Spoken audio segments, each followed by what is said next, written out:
couple of quick snaps, if I can, for you guys of the Sataoa Laumea, former 6th-round pick of this last draft. He's been waiting on the bench. There's been many Hawk fans that have been banging the drum to get him back out there instead of these other guys we've been running out. He seems to have accommodated himself very nicely. Daniel Jeremiah was talking about how he was impressed by his tape on what he saw from him. He seems to have held up well enough that McDonald has said that he will be the starter as we move forward now here into this next week. And I would guess, hopefully, the foreseeable future is you'd like to lock in this revolving door of guards eventually and sort of land on somebody that you can kind of continue to roll with and start to get some of that cohesion part of the offensive line down. But our right guard had a pretty solid game to my eyes. I did not quite understand where we got to from PFF standpoint on this and how they arrived at feeling like he was a 35 grade or something like that. It was not a bad day. He was not being blown up on the all-22 that I watched. I'm going to go through some of these pass pro reps with you right here where you can see he locks this in pretty well. Gino eventually does break the pocket just because nobody's open, but this is one of those moments where Gino has an opportunity to go through 4 reads on this play and just decides, okay, I'm just going to take it. Like seeing Gino use his legs here, go take the free 4 yards. But good initial job here on his part of just locking in the pass pro. Nothing special on this play, just solid rep. Another one here helps out initially to the center, comes back, helps out the right guard, provides enough time for this crosser to set up. Crosser is a long developing route in this league. It takes a bit of time. Gino makes an insane throw on this play over the hand of the defender, but a good job of bouncing between the 2 players there and providing Gino the time he needs on this play. So a little bit of a help to both. Again, nothing spectacular about the rep, but solid. Certainly not a one play that I would put a grade of a negative on to him, right? And he is going to be your right guard here, folks. So if you're looking here, he's going to be right next to Abraham Lucas. It's where you want your eyes to go to when it comes to Sataoa, number 63 in there. Another pass pro rep here from 63. Helps out with the double team. Just creating kind of a wall there is what you're doing, right? You're just sort of handing guys off as they're getting lateral. You're getting shoulder to shoulder with your guy, bouncing back between the 2. Nothing super special, but affording enough time then for Gino to sit back there. This is why he's having more of that time to sit back there and assess and go through his reads and have that time to really determine where he wants to go with the football. So just another solid rep in pass pro. I, again, would hard pressed to understand how you can go with a negative grade on this one. A little bit of pancakes for you. Who brought the syrup? Who brought the syrup? Now, it ain't full of chocolate chips, okay? You ain't getting full chocolate chips on this one. Ain't no strawberries on this one, but it's a pancake. It gets some stumbling, but I'm gonna still credit it as a pancake myself. That's worth a couple flapjacks. Nice rep there by Sataoa. Very nice job. Pass pro 5 here. Another play, a little bit of looping there, a little bit of an extra blitzer. Bam, Gino gets his one-on-one on the outside. The second he feels the extra pass, the extra blitzer coming from the right-hand side of the screen. That tells Gino post-snap, I got one-on-one with DK on the outside. Nice job by Gino here too. See Gino's eyes to the left? Keep that safety locked. Just for a half a beat. Keep that safety from driving over to that side. He knows the whole way he wants to go there with it, but just keeping the safety honest there. As for Laumea here, 63, again, I know I say it over and over again, he's not doing anything that's next level here, but also just getting his job and not allowing penetration, which in itself is kind of amazing for where we've been at with the position. Let's be real. It's been bad. Another rep here in pass pro. This one, a little bit of a negative one that I would grade him on here. Gino ends up getting this over the top to DK, but one of the reasons Gino can't really, I think, step into this quite as much as he'd like to put this over the top and really put this underneath for DK is that he's got the pressure right there in his face from both left and right. And that does include Laumea's guy who's able to create a pressure on this play. Just gets his hands shot out a little bit too far. You want to create that hard impact when you're shooting those hands out. But if you go too hard, the player can work off your hands. He'll catch your hands and slide around them. Give you that double hand swipe, which is what you get here. And so it's one of the things that'll happen if you're a guy that's like him who's willing to, punch.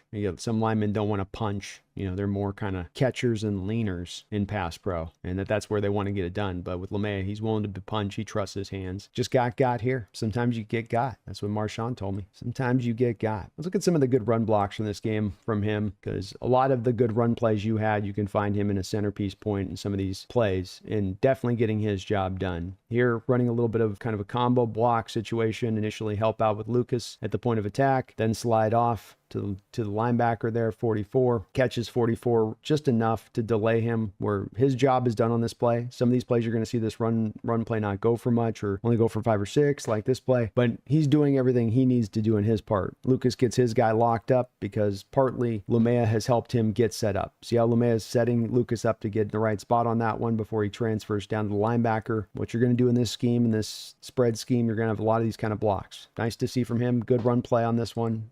Another one here from Charbonnet on a little bit of fullback dive on this play. Lucas gets kind of whooped off the snap here. But with Laumea, he does a lot better on this play. Able to get down to a reach block. So he's going to go down to the nose tackle. Slow it down for you guys on this play. 63 down to the nose tackle. Able to clear him out. If Lucas had landed his block, and that's why I want to say make sure you concentrate on what the block is that Laumea is doing. Because if Lucas lands his block here and actually seals it, look at that hole that's there. You know, maybe Oluwatimi's guy eventually comes back into play on that, but that's going to be a hell of a run there, in my opinion, for Charbonnet. If Lucas can hit 72, can get his block laid here, and he can pin him. See that hole right there? Charbonnet is still running, but Laumea did his job. Nose tackle gets cleared out. Oluwatimi's able to cleanly get to the second level fast because you've got the nose tackle out of the hole. So another nice block there from him. Another good double team block here with Abraham Lucas. This is just how you draw it up. This, from a grub standpoint, this is going to be, I think, a very clean rep from Laumea. Start out. All right, so you start out with double team Lucas Laumea. He peels off that, gets onto the linebacker, seals him up. Pancakes, baby. Once again, it's maybe not a pure pancake because some jet defender just comes rolling in like a carcass mid-play here at the feet of his other defender. Does that JSN? Did JSN throw one jet at another jet? I just noticed that. He just kind of jumps. Takes out his own man. He sets the stage for the pancake. But the timing, this is what I want you to feel on this. This is a timing play as much as it is a push play. We want initial push at the point of attack where the run's going with Lucas and Laumea. Get down to the linebacker and seal that up to create that hole. JSN has a little bit of a hard time on the guy coming through there that kind of ends up messing up with Walker there, the guy crashing down, where JSN can't quite get in there on that block on 35, but still a very good run on the day and really set up at that point of attack between Lucas and Laumea. Look at the push they're getting at the line of scrimmage. You're right around that midfield stripe. They're getting a good 3-4 yards down the field with that double team, and then he's getting to that second block. Perfect timing. Right as Walker's walking through, he's got that thing sealed. Other guys do their job on some of these running plays. They're going to go for a lot more. They will go for much further. Another nice double team block here. This is the spin play here from Charbonnet, where made a nice little spin at the end of this run. Haven't brought that spin out quite a lot. Again, Lucas, Laumea, double team combo here initially. The linebacker ends up getting himself blocked here. I don't know what the linebacker's doing 44 on this play, because he just kind of gets drawn into the block of Lucas and Laumea, and then Laumea's got him caught. Bam, you're caught. Again, thrown completely out of the play, nowhere near the ball carrier. Doing his job completely here. Handling first the double team and then neutralizing 44 completely. That's a beautiful rep. I don't know, again, where you're getting any kind of negative on this kind of rep. This is just how you draw it up and how you'd love to see it. You couldn't have better planned on having 44 come down at that spot to your right guard downhill. Like, bro, take a better route. Yikes. Another excellent double team here on another nice run here from Walker, where he's able to get out in front here. Again, quick double team. Doesn't have to do as much in helping him. This is that feel thing I like seeing too, because sometimes you need to help out on that initial double team with Lucas. Sometimes the defender runs himself out by single gapping in the wrong direction. So 54 is single gapping up into the right shoulder of Abraham Lucas on this play. And by deciding he wants to single gap it here, he runs himself out of that play, doesn't he? Because it's going to be an outside left zone run there. So he's taken himself out of the play. And what I like about that is Laumea doesn't spend too extra long on this play sitting down with Lucas. He gets right onto that next block. Oh, this thing's eliminated. Get down to the next block. Get it sealed up. You would have at times, I think, if you went back and watched the film on this at times, where this initial block would have a guy get held up too long and he'd miss the linebacker who'd slice through and then cut Walker down. But the realization that the lineman, initially this defensive lineman, let me run it really slow so you can see it. Watch the defensive lineman on Abraham Lucas here. He's going to go outside his right shoulder. So see that sweep move? I'm going to try to swim you. So he tries to swim to the outside, but this is a run going all the way to the left side. So look at Laumea. He's already down to the second block. He doesn't need to stay up here. It's neutralized. Nice hook by Lucas, by the way.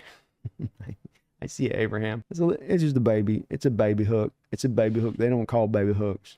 But great run. Set up by some more good blocking there. Charles Cross does a good job on this play as well. But nice feel from Laumea on the double team here. Just a good feel for it. And let's finish it up here with this one, which is the best, one of the best reps of the day. Maybe he's had some better pancakes on the day, but here, really quick reactions by the defensive lineman from where he's aligned, pre to post snap. And he shoots right around that shoulder of Laumea, tries to get around him, and Laumea is able to just, from his knees, clear him from the hole to give Charbonnet a big opening to go run through. Shout out to Abraham Lucas with the belly block where you lie on you fall to your belly and then make them have to climb over the top of you. Two men just like, that's a big man there to get over. And he's 6'6", legit, man. So it's not teaching tape with Abe. And he steps on Sataoa Laumea's leg, by the way, which is why Laumea gets down on his knees as well here. If you look closely, you can see he steps right on his foot, which is what leaves both men off their feet. But that just shows you the tenaciousness and grit of these men, because they still get the block laid down. Both of them do. Abraham from his belly, Sataoa from his knees. Not a bad day, though, from the rookie. Not a bad day at all. First day at the office, 6th-round pick. You're going to have those nerves in the opening couple of series. Seem to settle down overall. Certainly no worse than any of the guys that we've trotted out there so far this year. And maybe some legitimate upside with this kid as we get down the line on this one. The more he can get his beak wet, the more he can get in there and get comfortable with what's going on there. So hopefully that is the case with Sataoa, but not a bad opening rookie game for our guy. I thought he acquainted himself pretty well.